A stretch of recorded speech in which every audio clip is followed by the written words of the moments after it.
Gur míle maithe go taithníd. Inis bólam fáilte a chuiribh dahí a Fáilte, caithfir le Dara le Gaeilge, atá taobhthír in áirí is tócha the Meitheal Dara ar fad, agus bólam buíochas gabháil leis as ucht deis a chuir dúine in Bhfuil ganúda an Meitheal Dara a thógáil go máúd im lína agus is tócha muína bheith aige asan. Agus ní rah ach lán takeíocht Fáilte agan tríd an próséis ar fad ó Dara le Gaeilge sa fáilte rót a gaithí. Díomh ar fad agus bhar céad míle fáilte go dtí Meitheal 23 bhil an buíochas gabháil le póla an sinnas na focail cíneálta agus is a Gaeilge nuada is an obair ar fad ar siad chun Meitheal Dara a chur a bun. Cogádagus libh is ocht an láthair tá óstán ionach agah an seo amánuad agus is ionach an seomra lána eálas an chóir. Bhil an fáilte chu rih Gaeilgeoirí, rih fálamóirí, rih gníomhrí tangan agus rih gachéine eile atá sa seomra is ionach gur gnearna sibh an iirecht gur thug sibh an tam amach as for schedule ar láfloch chun teacht le chéile. Is uair sa bhliain, uair amháin sa bhliain a bhíon an deise goin teacht le chéile mar seo agus aithne chur a chéile. So cumála le Gaeilge nuad a bhálam buíochas a gabháil le glór an éil agras tá an gníomhach agras náisiúnta go deimhnach a thugann san cabharún a chundé Dara agus Seán de Péir an seo ach go háirithe dhéanann sáiríocht ag ceirú le na grúpi Gaeilge ar fad sa chundé. Agus buíochas speisialta freisin le fearann Dara le Gaeilge Sarah ar Meitheal Clay agus Cuid tras an seo agus an trein obair a rinne an bheirt acu leis an olbhacháin ar fad. Bhfuil bás cinse tiltte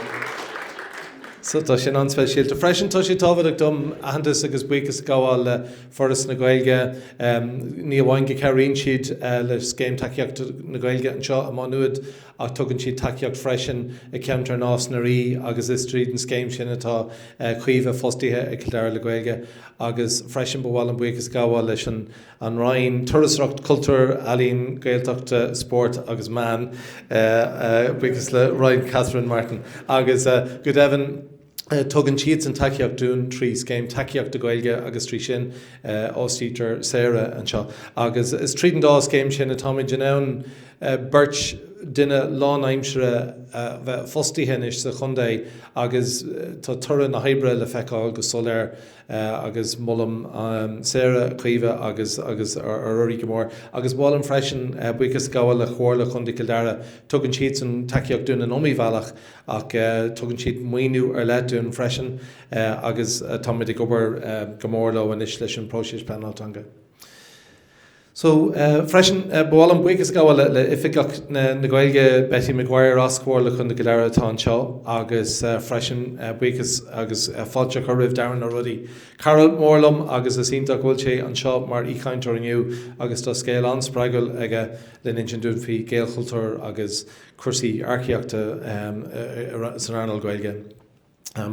So sin stoi na príomhrudaí stoi luigh mé na príomhdaoine tábhadacha ach freisin tá board an gníomh ag Dara le Gaeilge agus bhálam ná méid a thugad dus chun buíochas a gabháil dóibhsiú atá sa seomra so Siobhán agus Dara Etna mar réad agus gach den eile ó bhór Dara le Gaeilge dhéanann obair olmhór ar son na Gaeilge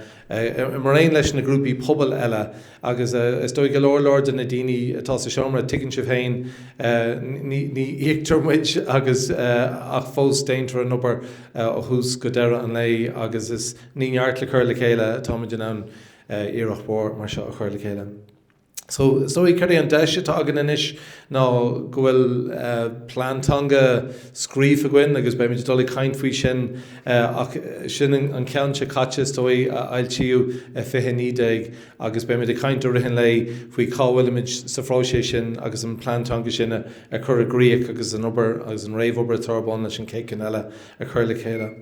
An deis eile tugann an gréasáú is dóí an aithne chuirmid ar a chéile daoine teach le chéile an seo ó áitina difriúil sa chundé daoine teach le chéile ó grúpi difriúil a beic sin Gaeilge nuada nó glór an choirí beidir grúpa nua bhfuil le chéile in áthí an teachan teacaite agus cluisiid níos mó fuú sin rihin lei agus tá grúpa eile léman bhradán, Gaeilge an bhradán gan tráchtar Sultan Salán atá ceantar násnarí agus na Salán. So is ionta go bhfuil na grúpi sin inis ar an bhód, ach tá deis an ceirú lena chéile, takeíocht a thuirt dá chéile, cóirla a thuirt dá chéile.